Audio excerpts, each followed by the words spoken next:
Hello प्यारे विद्यार्थियों, welcome back to my YouTube channel Amit Gupta classes once again. और आशा करते हैं आप सभी लोग अच्छे होंगे और इन्जॉय कर रहे होंगे, साथ साथ पढ़ाई भी कर रहे होंगे। प्यारे बच्चों, आज का वीडियो जो है वो क्लास 10th के लिए है और इसमें हम आज बात करने वाले हैं सैम्पल क्वेश्चन पेपर के रिव्यू के बारे में कि पेपर कैसा है, किस लेवल का है, कितने कितने क्वेश्चंस पूछे गए हैं, किस टॉपिक से कितने क्वेश्चंस आए हैं, इन सब चीज़ों के बारे में आज हम डिस्कस करने वाले होंगे।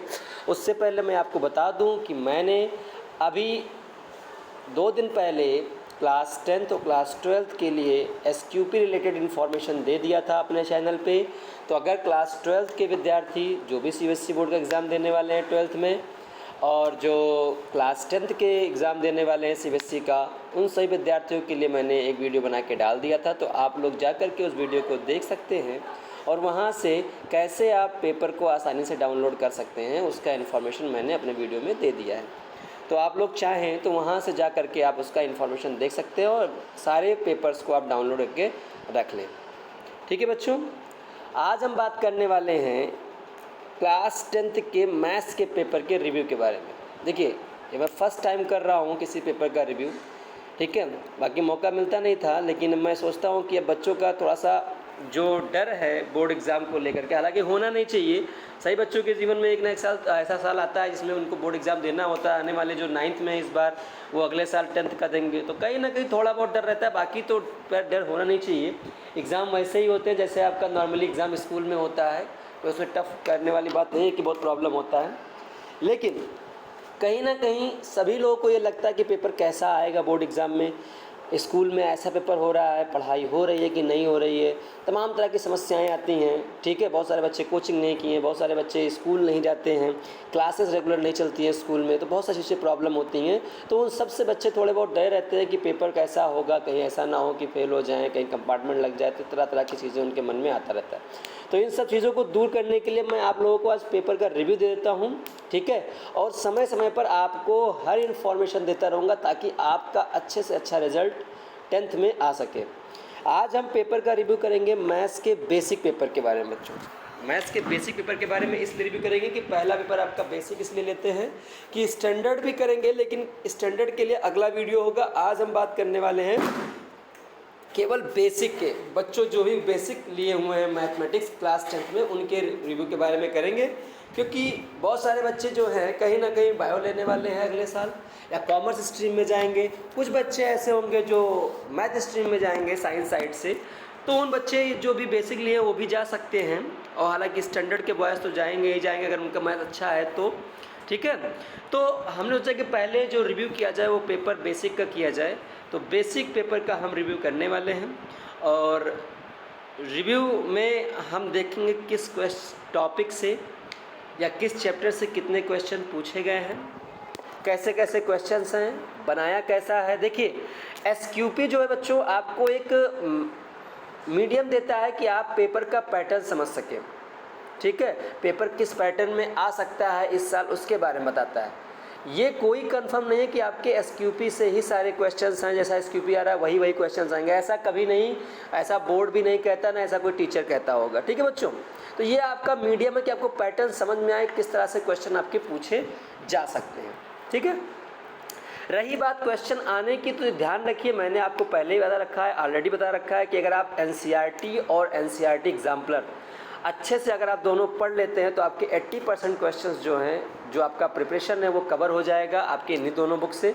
अगर आप 20% क्वेश्चन अच्छे वाले क्वेश्चंस देखना चाहें, सेक्शन डी या ई में आता होगा, ठीक है, वहाँ से अगर क्वेश्चन देखें तो वो भी कहीं ना कहीं एनसीईआरटी से आता है, लेकिन कहीं ना कहीं आपको रेफरेंस यानी आर.एस. अग्रवाल या आर.डी. शर्मा भी थोड़ा बहुत पढ़ लेना चाहिए, ठीक है, क्योंकि क्वेश्चंस आते अच्छे अच्छे हैं, ठीक है। तो हम पहले यही प्रीफर करेंगे कि पहले आप एनसीईआरटी एग्जाम कोर्स बुक और एनसीईआरटी एग्जाम्पलर दोनों अच्छे तरीके से पढ़ लीजिए। क्योंकि बच्चों अभी मैं आपको रिव्यू बताऊँगा कि रिव्यू में कौन कौन से क्वेश्चन नए तरीके से इंक्लूड हुए हैं, ठीक है। टाइमिंग उतनी ही रखी गई है बच्चों, 3 आवर्स का ही रखा गया है, ठीक है। और नंबर ऑफ क्वेश्चन इस बार जो हैं 2-3 साल पहले इतने नंबर आपको अच्छा आते हैं, उस तरीके का इस बार पेपर आने वाला आपका है। ठीक है, थोड़ा बहुत डर भी रहेगा क्योंकि टाइमिंग में ही करना है, 3 घंटे के अंदर ही करना है, स्पीड अच्छी होनी चाहिए, तो ये सब चीज़ें आपको ध्यान में रखनी है। चलिए बात करते हैं आज के पेपर के रिव्यू के बारे में।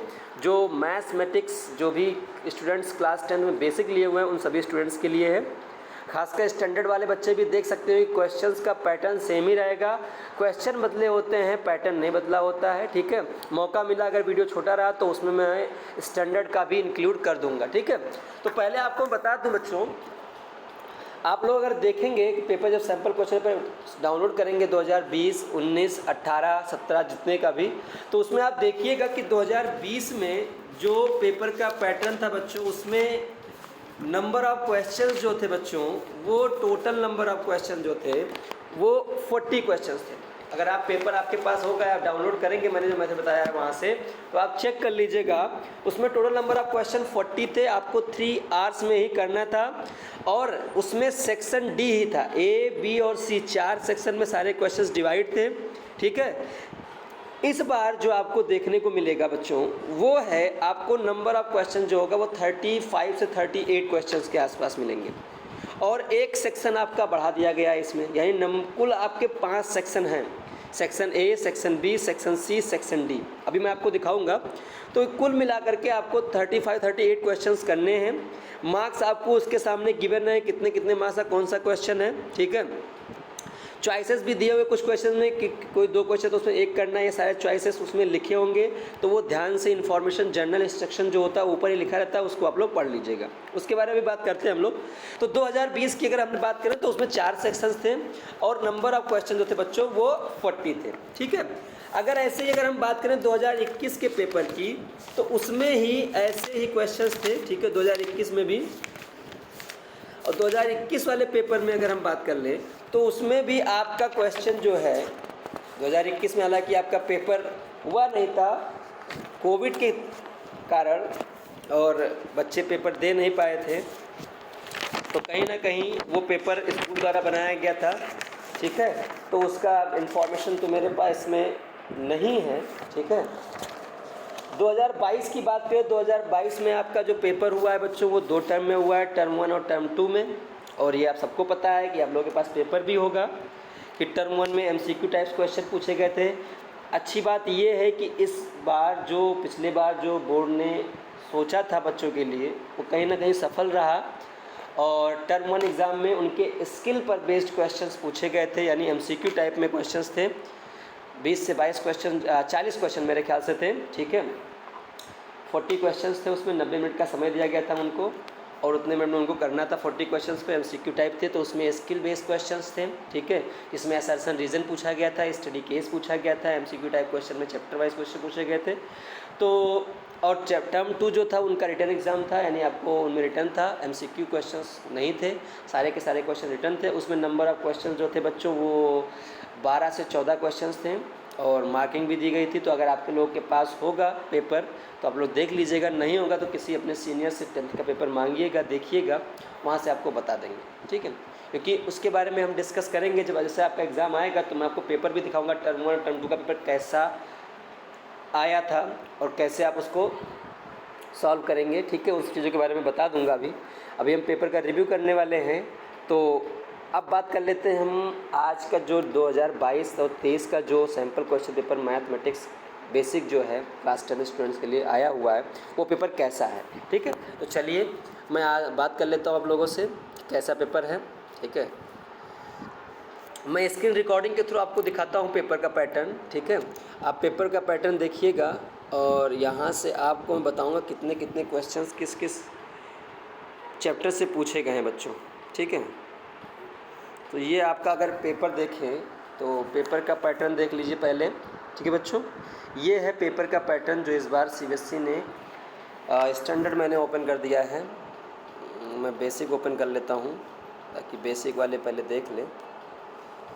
ठीक है, उसके बाद हम बात करेंगे। देख सकते हैं आप लोग, ये 2022-23 का मैथमेटिक्स बेसिक का सैम्पल क्वेश्चन पेपर है बच्चों। इसमें अगर आप देखें तो इसमें सेक्शन थोड़ा सा बढ़ा दिया है एक बच्चों। देखिए जनरल इंस्ट्रक्शन में आपको दिखा गया है कि दिया है 5 सेक्शंस, इस पेपर में 5 सेक्शन है, A B C D E, ठीक है। सेक्शन ए में 20 क्वेश्चन हैं जो मल्टीपल चॉइस क्वेश्चन है। सेक्शन बी में 5 क्वेश्चन शॉर्ट टाइप के हैं, 2 मार्क्स का ईच क्वेश्चन है।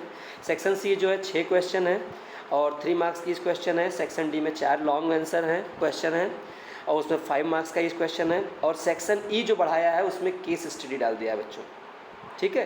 3 केस स्टडी क्वेश्चन डाला गया है। पहले 2020 में बात करें तो 4 क्वेश्चन आए थे केस स्टडी में, इस बार 3 ही क्वेश्चन आ रहे हैं और हर क्वेश्चन में 4 मार्क्स का आपका स्टडी केस रहेगा, यानी 3 क्वेश्चन है, कुल 12 मार्क्स के स्टडी केस क्वेश्चन है, ठीक है। इसमें असर्शन रीजन बेस्ड क्वेश्चन भी डाला गया है, अभी आपको हम दिखाएंगे। टाइम आपका ड्यूरेशन जो है 3 आवर्स ही है, मैक्सिमम मार्क्स भी जो 80 ही है। बस प्रॉब्लम ये है बच्चों, कुल नंबर ऑफ क्वेश्चन अगर आप चेक करो तो 20, 5, 25, 6, 31, 4, 35 और 3, 38 क्वेश्चन है। 38 क्वेश्चन है बच्चों और आपको 3 आवर्स में ही इसको करना है। तो कहीं ना कहीं थोड़ा बहुत आपके लिए टफ हो जाएगा अगर आपने अच्छे से प्रैक्टिस इसकी नहीं की है और आपका प्रैक्टिस डेली नहीं होता है मैथ्स को लेकर के, तो कहीं ना कहीं क्वेश्चन छूटने की समस्या अब इस लोगों में आ सकती है। 2020 की बात करें तो बहुत सारे बच्चे ऐसे थे जो क्वेश्चन सब कुछ जानते थे, सब कुछ पता भी था उनको, लेकिन कहीं ना कहीं क्वेश्चन उनका छूट गया था, तो उनकी मार्क्स जो थे थोड़ा कम हो गया था मैथ्स में। ओवरऑल उनकी पढ़ाई अच्छी थी, उनका कॉन्सेप्ट क्लियर था, स्किल अच्छा था, लेकिन स्पीड नहीं बन पा रहे थे, इस वजह से उनका पेपर छूट गया था। तो इस चीज़ का आपको ध्यान रखना है, स्पीड भी अच्छी होनी चाहिए, कॉन्सेप्ट हर चैप्टर में क्लियर होना चाहिए, सारे थ्योरम्स फार्मूले एक एक चीज़ें आपको जितने एनसीईआरटी में है लाइन टू लाइन अच्छे से पता होना चाहिए, क्योंकि एनसीईआरटी बुक यही प्रीफर करती है कि अगर आप अच्छे से पढ़ते हो तो कहीं ना कहीं कॉन्सेप्ट आपका अच्छा क्लियर हो जाएगा, ठीक है। चलिए आगे बढ़ते हैं। तो इसमें क्वेश्चन अगर मैं देखूं तो क्वेश्चन अगर मैं बात करूं किस चैप्टर से कितने क्वेश्चंस आए हैं, ठीक है। देखिए ओवरऑल अगर मैं पेपर का रिव्यू दूंगा तो आपको लास्ट में दूंगा कि पेपर कैसा है, लेकिन मैं पहले अगर बात करूं क्वेश्चन चैप्टर 1 से कितने क्वेश्चन आए हैं, तो देखिए क्वेश्चन 1 आप देख सकते हैं, क्वेश्चन 1 आप देख सकते हैं ये चैप्टर 1 का है जिसमें एलसीएम और एचसीएम रिलेटेड प्रॉब्लम है, चैप्टर 1 का ही है। तो यहाँ से आप एक क्वेश्चन पा जाएंगे। अगर मैं क्वेश्चन 2 की बात करूँ तो वो भी आपका क्वेश्चन 2 भी जो है बच्चों वो भी आपका चैप्टर 1 से रिलेटेड है और 1 मार्क्स का पूछा गया है एमसीक्यू में, तो इसको भी आप देख सकते हैं और आसानी से इसको कर सकते हैं। इसमें आपका पूछा गया है ग्रेटेस्ट पॉसिबल स्पीड, यानी जब ग्रेटेस्ट पूछता है तो एचसीएफ आप निकालते हो, तो इस चीज़ के बारे में आपको पूछा गया है, तो वहाँ से आप इसको देख सकते हैं। अगर चैप्टर 1 में और कौन सा क्वेश्चन पूछा गया अगर बात करें तो आप चेक कर सकते हो question number 26 basic paper download कर लीजिएगा, देखिएगा 26 क्वेश्चन नंबर बच्चों, तो यहाँ से आपको दिखेगा 26 में देखिए सीधे 3 मार्क्स में इरेशनैलिटी प्रूव करके पूछ लिया है, √5 को इरेशनल नंबर प्रूव करने के लिए पूछ लिया, 3 मार्क्स का ये पूछा गया है, ठीक है। ऐसे ही आप क्वेश्चन नंबर 19 भी चेक कर सकते हो। क्वेश्चन नंबर 19 अगर मैं चेक करूँ देखिए असर्शन रीजन में क्वेश्चन पूछ लिया है। देखिए मैंने कहा था ना असर्शन रीजन भी इस बार क्वेश्चन बना के दे रहा है, तो असर्शन रीजन भी आपको पढ़ना पड़ेगा और ये आपको तभी समझ में आएगा जब आपका अच्छे से कॉन्सेप्ट क्लियर हो। तो 1 मार्क्स में असर्शन रीजन क्वेश्चन नंबर 19 में, यानी ओवरऑल कहीं ना कहीं सैम्पल क्वेश्चन पेपर में चैप्टर 1 से 6 मार्क्स का क्वेश्चन पूछा है, तो इस चीज़ का ध्यान रहे कि चैप्टर कितना इंपॉर्टेंट है बच्चों। वहीं चैप्टर 2 की बात करें, पॉलिनोमियल चैप्टर की बात करें, तो इसमें क्वेश्चन नंबर अगर आप 3 देखें तो क्वेश्चन नंबर 3 1 मार्क्स का क्वेश्चन पूछा गया बच्चों, ये देख सकते हैं आप। जीरोस पूछ लिया है, 1 zeros of the quadratic polynomial this, find the value आपके, बहुत आसान सा क्वेश्चन है, 1 मार्क्स से पूछा गया है।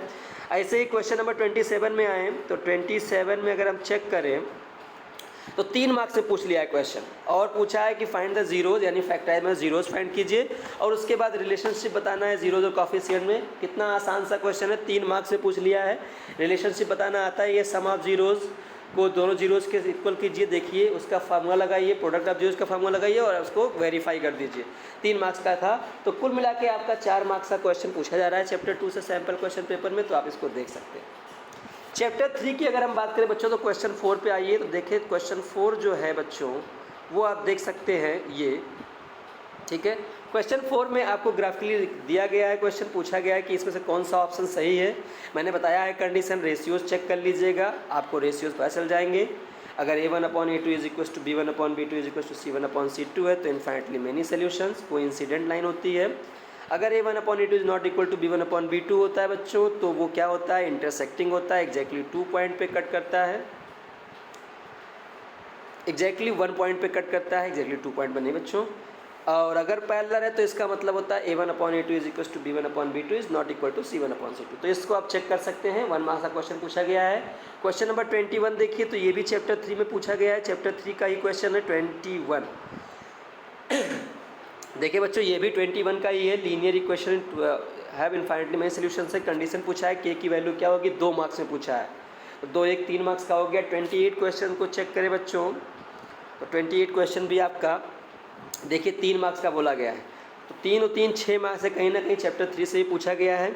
इस बार आपका problem based, word problem based भी क्वेश्चन दे रहा है चैप्टर 3 से चैप्टर 4 से, दोनों से, तो आपको प्रिपरेशन अच्छे से करनी पड़ेगी और इन दोनों में से कोई एक क्वेश्चन आपको करना है 28 में, और 3 मार्क्स का क्वेश्चन है, तो कुल मिला करके चैप्टर 3 से भी आपका 6 मार्क्स का क्वेश्चन पूछा गया है। ठीक है बच्चों, अगर यही बात करें चैप्टर 4 की हम, तो चैप्टर 4 में क्वेश्चन नंबर 5 आप देख सकते हो, चैप्टर 4 में क्वेश्चन नंबर 5 आप देख सकते हो, 5 क्वेश्चन ये, तो क्वाड्रेटिक क्वेश्चन का क्वेश्चन है, रूट्स दिया गया, इक्वल रूट्स है, के की वैल्यू पता करनी है, रियल एंड इक्वल रूट्स है बच्चों, तो कंडीशन क्या होती है बताया था मैंने, b² - 4ac is equal to 0। Option C आपको एग्जैक्टली दिख रहा होगा, उसी पे टिक कर दीजिएगा, क्वेश्चन 1 नंबर का क्वेश्चन है। ठीक है, इक्वल टू लगा हुआ वैसे पहचान जो, बाकी सब तो अलग अलग हैं। अब जब इक्वल टू आ गया तो वहाँ से ध्यान रखते हो कि रियल एंड इक्वल रूट्स हैं। ठीक है, तो उससे लिए कंडीशन जो होता है वो b² - 4ac, डिटर्मिनेंट 0 होता है, 0 के इक्वल होता है। यही क्वेश्चन नंबर 32 की बात करें तो ये भी आपका क्वाड्रेटिक इक्वेशन से ही रिलेटेड क्वेश्चन है 32। तो ये आप देख सकते हो 32 क्वेश्चन जो है वो भी आपका क्वाड्रेटिक इक्वेशन से ही है। तो ये क्वेश्चन भी आपका बोट एंड स्ट्रीम से भी क्वेश्चन पूछा गया है, पिछली बार नहीं आया था, इस बार आ रहा है बच्चों। ट्रेन से रिलेटेड प्रॉब्लम है, ठीक है, स्पीड एंड टाइम से भी रिलेटेड प्रॉब्लम है, तो इसमें आपका देख सकते हो। और 5 मार्क्स का क्वेश्चन, स्पेशल बात ये कि ये 5 मार्क्स का क्वेश्चन है, तो 5 और 1 6 मार्क्स चैप्टर 4 से भी पूछा गया बच्चों। तो आपको लगता है कि अगर आपको हर चैप्टर इंपॉर्टेंट नहीं है तो देख सकते हो आप लोग कि चैप्टर 6 भी 4 भी आप 4 भी 6 मार्क्स का, 3 भी 6 मार्क्स का, चैप्टर 4 जो है आपका 2 जो है आपका वो आपका भी 3 मार्क्स 4 मार्क्स का आपका पूछा गया है, चैप्टर 1 जो है 6 मार्क्स का पूछा गया। तो कहीं ना कहीं ओवरऑल अगर चैप्टर का देखा शायद चैप्टर इंपॉर्टेंट हमें अभी तक लग रहे हैं। ठीक है बच्चों, इसमें किसी चैप्टर को हमेशा नहीं कहीं कमज़ोर है या उसको कम तैयारी करनी है, तैयारी आपको अच्छे से ही कर लेनी है। थोड़ा वीडियो लंबा हो सकता है बच्चों, लेकिन अगर आपको लगता है कि अगर इन्फॉर्मेशन अच्छी है तो वीडियो पूरा देखिएगा। ठीक है, यही चैप्टर 5 की बात करें, चैप्टर 5 में ज़्यादा क्वेश्चन नहीं पूछा है, ये क्वेश्चन जो इससे है वो स्टडी केस बना दिया है। चैप्टर 5 में एक स्टडी केस क्वेश्चन बना दिया है, क्वेश्चन नंबर 36 आप देख सकते हो बच्चों। क्वेश्चन नंबर 36 अगर आप कहाँ गया आपका ये स्टडी केस में डाल दिया है क्वेश्चन, और एक क्वेश्चन 4 मार्क्स का है, यानी स्टडी केस में आपको डाल करके 4 मार्क्स का क्वेश्चन पूछ लिया है। तो ये क्वेश्चन इस बार चैप्टर 5 अरिथमेटिक प्रोग्रेशन जो है वो 4 मार्क्स का स्टडी केस में डाल दिया। क्वेश्चन अदल बदल सकते हैं, दूसरे हो सकता है केस स्टडी में जो आया है वो नॉर्मल क्वेश्चन आ जाए, तो नंबर ऑफ क्वेश्चन इधर उधर हो सकते हैं, मार्क्स इधर उधर हो सकते हैं, लेकिन ओवरऑल अगर चैप्टर की बात की जाए शायद चैप्टर से कहीं ना कहीं क्वेश्चन पूछ रहा है। वहीं चैप्टर 6 की अगर हम बात करें बच्चों, तो क्वेश्चन नंबर 33 आप देख सकते हो, 6 में 33 क्वेश्चन पूछा गया है। इसमें सीधे सीधे बीपीटी पूछ लिया है प्रूव करने के लिए, उसके बाद उससे एक रिलेटेड प्रॉब्लम पूछ लिया और 5 मार्क्स का क्वेश्चन दिया बच्चों। तो बीपीटी मैंने बताया 2 ही थ्योरम है इस बार आपको पढ़ करना है, कन्वर्स ऑफ बीपीटी और बीपीटी, और कुछ और 2-3 थ्योरम है, नॉर्मल छोटे छोटे क्वेश्चन है, तो उसको प्रूव करना है। ठीक है, तो कितना आसान सा है, अगर आप उसको अच्छी तैयारी कर रहे हैं बीपीटी की तो आपको कहीं ना कहीं 5 मार्क्स देखने को मिल सकता है। और चैप्टर 33 हो गया। क्वेश्चन नंबर 22 अगर बात करें तो ये भी आपका चैप्टर 6 से रिलेटेड है 22। ये देखिए दोनों क्वेश्चन आपके एनसीईआरटी के ही हैं और ऑलरेडी आप लोग प्रूव कर चुके हो, 2 मार्क्स से पूछा गया, किसी एक को करना है। कितना आसान सा क्वेश्चन है। जो लोग कहते हैं कि एनसीईआरटी बुक से या एनसीईआरटी एग्जाम्पलर से क्वेश्चंस नहीं आते हैं, वो ध्यान रखिए, आपको मूर्ख बना रहे हैं। ठीक है, किसी की वाहवाही नहीं लेनी चाहिए बच्चों। सिंपल सी बात है, आपने तैयारी करते रहिए, टीचर्स क्या कहता है कैसा कहता है, जो चीज़ें अच्छी हैं उसे एक्सेप्ट कीजिए, जो निगेटिविटी है वो चीज़ों को एक्सेप्ट ना करिए। ठीक है बच्चों, तो आप लोग एनसीईआरटी के साथ एनसीईआरटी एग्जाम्पलर जरूर लगा लीजिएगा। उसके बाद जो आपका टर्म समय बचता है तो आपको आर.एस. अग्रवाल भी लगाना है। और सैम्पल क्वेश्चन पेपर लगाना मत भूलिएगा, बहुत इंपॉर्टेंट है। सैम्पल क्वेश्चन पेपर से आपका माइंड सेटअप बढ़िया हो जाता है, स्पीड अच्छी हो जाती है, कॉन्सेप्ट क्लियर हो जाता है, कितने क्वेश्चन कब करने हैं ये सब चीज़ें समझ में आ जाती हैं। ठीक है बच्चों, चलिए आगे बढ़ते हैं। इसी में चैप्टर 6 में तो क्वेश्चन नंबर 7 भी देखिए चैप्टर 6 से ही है। 7 क्वेश्चन, और आप देख सकते हो ये भी एक ट्रायंगल पर बेस्ड है और 1 नंबर का क्वेश्चन पूछा गया है कि ट्रायंगल ABCDEF में इसे दिया गया है सिमिलर हैं तो कौन सा एंगल किसके इक्वल होगा। तो मैंने बता देता क्राइटेरिया बनाना है आपको, और AB/DE दे रखा है, BC/FD दे रखा है, तो DEF कहीं होगा बच्चों क्वेश्चन में, DEF, और दिया ही है ABC = DEF। अब कौन सा किसके इक्वल है ये आपको दिखाना है। सिमिलर व्हेन, कौन सा एंगल किसके इक्वल होगा ये आपको बनाना पड़ेगा। फिगर थोड़ा सा टफ है, थोड़ा सा अगर अच्छे से बन गया तो आपका एक मंगा पक्का हो जाएगा। तो कहीं ना कहीं अगर आप देखो तो दो नंबर का ये, 1 नंबर का 3 और 5, 8 नंबर का चैप्टर 6 से पूछा गया सबसे ज़्यादा मार्क्स का। ठीक है बच्चों, वहीं बात करें चैप्टर 7 कोऑर्डिनेट ज्योमेट्री की, तो क्वेश्चन नंबर 6 अगर आप देखिए तो ये भी कोऑर्डिनेट ज्योमेट्री का है बच्चों। 1 मार्क्स इधर, ठीक है, पेरीमीटर पूछा है, तीनों डिस्टेंस निकाल लीजिएगा। नॉर्मली ABC पॉइंट मान करके AB BC और AC निकाल के तीनों के जो डिस्टेंस आएंगे उसको जोड़ दीजिएगा, आपका पेरीमीटर आ जाएगा। 1 मार्क्स का क्वेश्चन ये है। क्वेश्चन नंबर 8 की बात करें तो ये भी आपका डिस्टेंस पूछा है वाई एक्सिस से, रेशियो पूछा है बच्चों, वाई एक्सिस पे डिवाइड कर रहा है तो रेशियो क्या होगा, वाई एक्सिस पे डिवाइड करता है तो कोई पॉइंट क्या होता है बच्चों, 0, y होता है। तो यहाँ से x के पॉइंट्स मान करके इसका सेक्शन फार्मूला से लगा करके इसका रेशियो आप निकाल सकते हो। 1 मार्क्स का क्वेश्चन है। क्वेश्चन नंबर 37 देखें तो ये भी आपका चैप्टर 7 से रिलेटेड है बच्चों, और ये स्टडी केस में डाल दिया है। बहुत अच्छा क्वेश्चन है, बहुत प्यारा क्वेश्चन है। आपको लगता होगा कि ज्योग्राफी आपका दे दिया गया है, लेकिन नहीं, इस मैप में उसने कुछ स्टेट्स के पॉइंट्स आपको इंडिकेट कर दिए हैं और उसके आपको कोऑर्डिनेट्स पता करने हैं एक्स एक्सिस और वाई एक्सिस पे, और आराम से जो पूछा है वो आप सब चीज़ें निकल जाएगा। डिस्टेंस पूछा है लखनऊ टू भुज। अब देखिए यहाँ से आप देख सकते हो बी पॉइंट जो है भुज को रिप्रेजेंट कर रहा है, लखनऊ जो है एल को रिप्रेजेंट करता है। यहाँ इसके बीच का डिस्टेंस आपको फाइंड करना है। कितना आसान सा क्वेश्चन है, ठीक है। आप इसके कोऑर्डिनेट्स पता कर लीजिए एल और बी के, और आराम से इसका डिस्टेंस आप निकाल सकते हो डिस्टेंस फार्मूला से। तो क्वेश्चन नंबर 37 जो ये भी 5 मार्क्स का है बच्चे, 4 मार्क्स का ही है, तो 4, 5 और 1 6 मार्क्स का चैप्टर 7 भी इस बार सैम्पल क्वेश्चन में पूछ रखा है।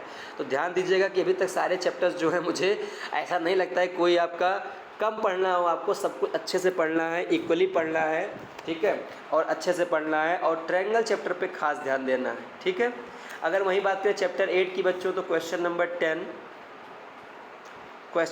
10 देख सकते हैं आपका आया हुआ है। ये आपका इंट्रोडक्शन ऑफ ट्रिग्नोमेट्री है, 10 है, 11 है, 12 है। ये तीनों क्वेश्चन 1 मार्क्स के हैं। कितना आसान सा क्वेश्चन है, अगर अभी आप लोगों ने पढ़ा नहीं होगा तो पढ़िएगा तो बहुत आसान सा हो जाएगा। और मैं इसका अभी आपको शॉर्ट ट्रिक भी बता दूंगा आने वाले अपकमिंग वीडियोज़ में, तो शॉर्ट ट्रिक भी सीख लीजिएगा। बहुत शॉर्ट ट्रिक बहुत ईजी है, ठीक है। 12 का सीधा आंसर आपको 0 ही मिल जाएगा, या तो सबको पता है, नहीं पता होगा तो इसका शॉर्ट ट्रिक बता देंगे। बहुत सारे शॉर्ट ट्रिक्स हैं ट्रिग्नोमेट्री में, हम बता देंगे आपको। तो 11 हो गया, 10 हो गया, 12 हो गया। 12 भी आपका देखिए 11, 12 तीनों क्वेश्चन लाइन से ही आपके ट्रिग्नोमेट्री से पूछे गए हैं बच्चों। अगर बात करूं मैं क्वेश्चन नंबर 24 की, तो ये भी ट्रिग्नोमेट्री का, ये 24 देखिए प्रूव करने, इवेल्यूएट करने के लिए पूछा गया है। कॉट थीटा दे रखा है, आराम से आप एक ट्रायंगल बनाओगे, राइट एंगल ट्रायंगल। उसमें आप जानते हो कॉट थीटा जो होता है बेस अपॉन परपेंडिकुलर होता है। वैल्यू पुट करके इसका हाइपोटेन्यूज निकाल के साइन कॉस निकाल के वैल्यू पुट कर दीजिएगा, आंसर आ जाएगा। 2 मार्क्स का क्वेश्चन है, 3 2 5 मार्क्स का हो गया। क्वेश्चन नंबर 30 की बात करें बच्चों, तो 30 क्वेश्चन भी आपका प्रूवमेंट है और 3 मार्क्स का, तो 5 3 8 मार्क्स का। ये भी चैप्टर आपका इंपॉर्टेंट है 6 चैप्टर की तरह, ठीक है। तो 8 चैप्टर से भी आपका क्वेश्चन इंपॉर्टेंट ही है। सारे क्वेश्चन आप देख सकते हो बच्चों, और क्वेश्चन भी अच्छा ही है, कोई टफ नहीं है, आराम से इसको प्रूव कर सकते हो अगर अच्छे से कॉन्सेप्ट क्लियर है आपका सारा ट्रिग्नोमेट्री का। क्वेश्चन नंबर चैप्टर नंबर 9 की बात करें, हाइट एंड डिस्टेंस यानी एप्लीकेशन ऑफ ट्रिग्नोमेट्री की, तो इसमें 1 क्वेश्चन पूछा गया, वो भी केस स्टडी में 38 क्वेश्चन और 4 मार्क्स का पूछा गया है। तो 1-2 क्वेश्चन आपको देखने को मिल सकते हैं। क्वेश्चन में जो चैप्टर के नंबर ऑफ क्वेश्चन है वो आगे पीछे हो सकते हैं, हो सकता है चैप्टर 8 से बना दे केस स्टडी या चैप्टर 4 से बना दे, वो तो उस पर डिपेंड करता है पेपर कैसा आने वाला है। मैं आपको इस SQP का रिव्यू दे रहा हूँ कि आपका पैटर्न क्लियर हो जाए, किस तरह से पैटर्न आपका पूछा जा सकता है और कितने कितने क्वेश्चन लगभग पूछे जा सकते हैं। इससे एक आपका मेथड बन जाएगा और आपकी स्पीड और आपका एक्यूरेसी कैसा रहेगा, इस तरीके आपका स्किल्स को डेवलप कर देगा और आप अच्छे से इसको सीख सकते हो और कहीं ना कहीं आपका पेपर भी अच्छा होगा एग्जाम में, इसलिए मैं इसको बता रहा हूँ। तो क्वेश्चन नंबर 38 जो है वो high application of टेक्नोमेट्री height and distance से रिलेटेड है, 4 मार्क्स का पूछा गया, बहुत इजी क्वेश्चन है, सारे फिगर दिए हैं, सोल्यूशन मैं आपको जल्दी प्रोवाइड करा दूंगा इसका। अगर मैं चैप्टर 10 की बात करूं यानी सर्कल चैप्टर की, तो इसमें क्वेश्चन नंबर 9 आप देख सकते हो, सर्कल चैप्टर से रिलेटेड है। 9 क्वेश्चन आपका जो पूछा गया इसमें क्वेश्चन OAB का वैल्यू पूछा गया है। OAB का वैल्यू कितना होगा आप इसको निकालना है, पढ़े नहीं होगे तो मैं पढ़ा दूंगा तो आपको ईजी लगने लगेगा, ठीक है। क्वेश्चन नंबर 23 अभी आपका सर्कल चैप्टर से ही है, देख सकते हैं आप। इसमें पूछा गया two concentric circle of radius this and this, find the length of chord of the largest circle with the touches the similar triangle. आप बनाओगे फिगर तो पाइथागोरस थ्योरम लग जाएगा, आराम से इसका आंसर आ जाएगा। 2 मार्क्स से पूछा गया, 2 1 3 मार्क्स हो गए। अब क्वेश्चन नंबर 29 देख लेते हैं, सर्कल चैप्टर का ही है, 3 और 3 6 मार्क्स का, चैप्टर 10 से भी पूछा गया है कहीं ना कहीं, ठीक है बच्चों। आप क्वेश्चन आपका चैप्टर 11 आ नहीं रहा है तो इसको हटा दीजिएगा। चैप्टर 12 की बात करें यानी जो एरिया रिलेटेड सर्कल है उसमें चैप्टर था क्वेश्चन नंबर 13 देखिए, तो वो आया हुआ है area related to circle chapter 12 से 13 क्वेश्चन ये है, ठीक है। पेरीमीटर आपका सर्कल का इक्वल है स्क्वायर के, ratio of their areas find करना है, 1 मार्क्स का पूछा गया है। क्वेश्चन नंबर 14 भी आपका चैप्टर 12 से ही है और क्वेश्चन नंबर 25 भी आपका चैप्टर 12 से ही है, तो कहीं ना कहीं 4 मार्क्स का चैप्टर 12 पूछा गया है, ठीक है। किसी एक क्वेश्चन को 55 में करना है, दोनों क्वेश्चन ही 12 के ही हैं, ठीक है। 13 चैप्टर की बात करें सरफेस एरिया एंड वॉल्यूम की बच्चों, सरफेस एरिया वॉल्यूम में क्वेश्चन नंबर 34 आप देख सकते हो, ये पूछा गया है सरफेस एरिया एंड वॉल्यूम से, और ये पूछा गया है 5 मार्क्स में बच्चों। किसी एक क्वेश्चन को करना है, दोनों ही क्वेश्चन NCERT बुक के ही हैं, एक एग्जाम्पल है, दूसरा आपका एक्सरसाइज में दिया होगा बच्चों, ठीक है। तो ये भी आपको देख सकते हो। क्वेश्चन नंबर 15 की बात करें तो ये भी 15 क्वेश्चन भी आपका क्वेश्चन जो है वो सरफेस एरिया एंड वॉल्यूम से ही है। टोटल सरफेस एरिया पूछा है हेमिस्फीयर का 7 सेंटीमीटर, ये भी एक्सरसाइज का ही क्वेश्चन है NCERT का, ठीक है। आराम से क्वेश्चन आप इसको कर सकते हो, ये भी देख सकते हो। वहीं क्वेश्चन चैप्टर 14 की बात करें स्टेटिस्टिक्स की, तो क्वेश्चन नंबर 35 आप देख सकते हो, ये आपका क्वेश्चन दिया है, देखिए 5 मार्क्स में दिया गया है, आपको पूछा गया है इसमें कैलकुलेट द मीडियन एज, ठीक है। और ये ग्रुप डेटा के बारे में दिया गया है, अनग्रुप डेटा यहाँ से नहीं है, अनग्रुप डेटा हम क्लास 9 में पढ़े हैं, ये सब ग्रुप डेटा के बारे में है, तो यहाँ से आपको बता देंगे। बहुत इजी चैप्टर है, बहुत अच्छा मार्क्स गेनिंग है, 5 मार्क्स आपको ईजिली आपके हाथ में आप इसको ले सकते हो। तो 35 हो गया। क्वेश्चन नंबर 7 और 16 भी देख लीजिए, ये भी आपका स्टैटिस्टिक्स के ही है, 7 और 16। पहले 7 देखते हैं, देखिए नहीं 7 तो नहीं है इसमें बच्चों, चैप्टर 14 में 17 क्वेश्चन है और 16 क्वेश्चन है। देखिए 17 और 16 इसमें पूछा है upper limit of model class और इसमें पूछा है वैल्यू ऑफ y, दोनों क्वेश्चन 1-1 मार्क्स के आए हैं, यानी 7 मार्क्स का चैप्टर 14 से भी आ रहा है बच्चों। अच्छा सा चैप्टर है, मार्क्स गेनिंग चैप्टर है, आराम से इसको कर सकते हो।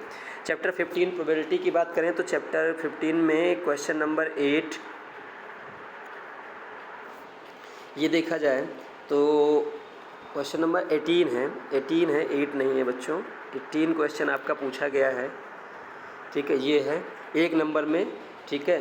आपका प्रोबेबिलिटी है, कार्ड पे रिलेटेड प्रॉब्लम है 1 मार्क्स का। और क्वेश्चन नंबर 31 अगर चेक करूं तो ये भी आपका कार्ड रिलेटेड प्रॉब्लम है, और इसमें 3 क्वेश्चन पूछे गए हैं, पार्ट्स में तोड़ दिया 3 मार्क्स का ये, यानी कहीं ना कहीं चैप्टर 15 से 4 मार्क्स के क्वेश्चन पूछे गए। तो अभी तक अगर आप ओवरऑल अगर आप मेरी बातों को सुन रहे होंगे, वीडियो देखा होगा पूरा, तो आपको समझ में आ गया होगा। तो इसमें केवल आपको ऐसा कोई चैप्टर नहीं लगता है कि जो इम्पॉर्टेंट ना हो, लगभग हर चैप्टर से क्वेश्चंस पूछे गए हैं। केवल चैप्टर 2 और चैप्टर 15 की अगर मैं बात करूं, चैप्टर 12 की बात करूं तो क्वेश्चन 4-4 मार्क्स के पूछेंगे ओवरऑल हर चैप्टर से 5 से 6 मार्क्स, और सबसे ज़्यादा क्वेश्चन चैप्टर 6 और 8 से पूछा गया है, और 14 चैप्टर और 13 चैप्टर से पूछा गया है। तो कहीं ना कहीं अगर आप देखो तो ये 4 चैप्टर्स कितने आपके मार्क्स गेनिंग है, ठीक है। और चैप्टर 8 और 9 कितने मार्क्स गेनिंग, यानी 12 से 14 नंबर के आप चैप्टर 8 से ही और 9 से अगर पढ़ लेते हो अच्छे से तो मिल जाएगा। चैप्टर 6 पढ़ लेते हो, चैप्टर 8 पढ़ लेते हो, चैप्टर 9, चैप्टर 13 और 14, तो इससे ही आपके आधे मार्क्स कवर हो जाएंगे। 40 मार्क्स तो इन दोनों 4-5 चैप्टर से ही आ जाएंगे। तो अगर मैं बात करूं ओवरऑल रिव्यू के बारे में बच्चों की, तो ये पेपर अगर ओवरऑल रिव्यू चेक किया जाए तो पेपर में मेरे एक्सपीरियंस से ना पेपर इजी है ना पेपर टफ है, ओवरऑल मॉडरेट पेपर है। सैम्पल क्वेश्चन पेपर मॉडरेट बना है। हाँ, लेकिन एक बात मैं कह सकता हूँ कि 2-3 सालों से जिस तरह से एग्ज़ाम सीबीएसई ले रहा है बच्चों का और जिस तरह से पेपर पैटर्न आ रहा था, तो वो लेवल जो था वो ईजी था। ठीक है, 12th वाला पेपर थोड़ा टफ था, लेकिन ओवरऑल 10th का पेपर जितना भी अभी तक लिया गया है वो ईजी लेवल का था, टफ नहीं कहेंगे। ठीक है बच्चों, लेकिन इस बार कहीं ना कहीं पेपर का लेवल थोड़ा सा आपको अच्छा देखने को मिल सकता है, चाहे वो बेसिक के हो बच्चे, चाहे वो स्टैंडर्ड के हों। डरने वाली कोई बात नहीं है। अच्छा का मतलब होता है कि आपका अगर अच्छे से आपने पढ़ाई कर रखा है तो सभी के सभी क्वेश्चंस आपको देखने को मिल सकते हैं। इतना आपने पढ़ा है सब आपके कॉन्सेप्ट पे ही आएगा, इतना आपने पढ़ा है उसी पर बेस्ड आएगा, कहीं अलग से क्वेश्चंस नहीं आएंगे। एनसीईआरटी और एनसीईआरटी एग्जाम्पलर को इस बार हो सकता है कि सीबीएसई ज़्यादा प्रीफर करे और सारे के सारे क्वेश्चन उन्हीं दोनों बुक से बना के वो दे। तो ओवरऑल ये रिव्यू अगर मैं चेक करूँ तो पेपर का पैटर्न जो है अच्छा है और केस स्टडी भी डाला गया है, एसएसएल रीजन भी डाला गया है, तो कहीं ना कहीं बहुत अच्छा पेपर आने वाला है इस बार बोर्ड एग्ज़ाम में। तो स्टैंडर्ड के विद्यार्थी हों चाहे बेसिक के विद्यार्थी हों, जिन्होंने ले रखा है वो दोनों प्रिपेयर रहें अच्छे से। अगर आप बुक पढ़ते हैं एनसीईआरटी एग्जाम्पलर, कॉन्सेप्ट क्लियर है, तो अगर टाइम मैनेजमेंट अच्छा है तो सारे के सारे क्वेश्चंस आप विदिन 3 आवर्स में कर सकते हो और अच्छा मार्क्स आप लोग गेन कर सकते हो। और उम्मीद है कि सभी बच्चे बहुत ही अच्छा मार्क्स मैथ्स में लाएंगे, जो मेरे चैनल से जुड़े हैं वो भी, जो कोचिंग में पढ़ते हैं वो भी, जो मेरे विद्यालय में पढ़ते हैं वो भी, और जो मेरे प्रिय स्टूडेंट्स हैं उन सब से तो खासकर उम्मीद है बच्चों कि आप सभी लोग, सभी मेरे प्रिय हो और सभी लोग अच्छा मार्क्स लेके आओ, ताकि आप लोग अपने माता पिता का नाम रोशन कर सके और विद्यालय का नाम रोशन कर सके। साथ ही साथ आप एक अच्छे इंसान के साथ साथ अच्छी नौकरी भी प्राप्त कर सके आने वाले दिनों में। ठीक है बच्चों, तो ये ओवरऑल मेरा रिव्यू था इस पेपर को लेकर के। आपको क्या लगता है, कैसे आप इसको जज करते हो, रिव्यू कैसा लगा आपको? ये सब चीज़ें अगर आपको अच्छी लगी हो तो मुझे कमेंट के थ्रू बताइएगा कि आपने जितना मैंने बताया आपको कितने बातें सेटिस्फाइड आपको लगी और कितने हद तक आपको सही लगा और सब कुछ समझ में आ गया है। अगर और भी कोई समस्या है इस पेपर के रिलेटेड, बेसिक में, स्टैंडर्ड में, ठीक है, तो आप मुझसे पूछ सकते हो। वीडियो थोड़ा लंबा हो गया बच्चों, कहिए तो मैं स्टैंडर्ड का बनाऊंगा एक अलग से, क्योंकि वीडियो बहुत लंबा हो गया, इसको देखने में ही आपको समय लग जाएगा, पढ़ने में आधे घंटे का वीडियो है। क्योंकि रिव्यू में आपको सब चीज़ें बताई रहती हैं तो कहीं ना कहीं बातों बातों में वीडियो खिंच जाता है, लंबा हो जाता है। ठीक है, तो इस बार अगली बार कोशिश करेंगे कि वीडियो 5-10 मिनट में ही ख़त्म हो, कॉन्सेप्ट क्लियर खाली कर देंगे, पेपर बता देंगे, सारी चीज़ें तो यहाँ मैं इन्फॉर्म कर दिया हूँ, वो चाहे स्टैंडर्ड हो चाहे बेसिक हो। आप खाली मुझे स्टैंडर्ड का पेपर का रिव्यू देना है, कौन सा क्वेश्चन कितने पेपर से पूछा गया है, ये सब चीज़ें देनी है, तो वो मैं बता दूंगा आपको। ठीक है, बेसिक का पेपर अगर मैं देखूं तो कहीं ना कहीं पिछले वर्ष 2020 में जो था वो स्टैंडर्ड लेवल का पेपर इस बार जैसे आया हुआ है वो स्टैंडर्ड में पूछा जा सकता था, लेकिन थोड़ा बहुत स्टैंडर्ड में इस बार पेपर अच्छा आएगा बच्चों और आपको अच्छा पेपर देखने को मिलेगा। तो ओवरऑल रिव्यू मेरा इस पेपर को लेकर के मॉडरेट है, ना पेपर इजी है ना पेपर टफ है, लेकिन आने वाला पेपर थोड़ा अच्छा होगा और क्वेश्चन आपको ऐसे ही देखने को मिलेंगे, स्टडी केस टाइप के, assertion reason, short answer type, long answer type, MCQ type. ठीक है, सेक्शन 5 में डिवाइड रहेगा, number of question 30 to 35 8 question तक रहेंगे, टाइम आपका 3 आवर्स ही रहेगा।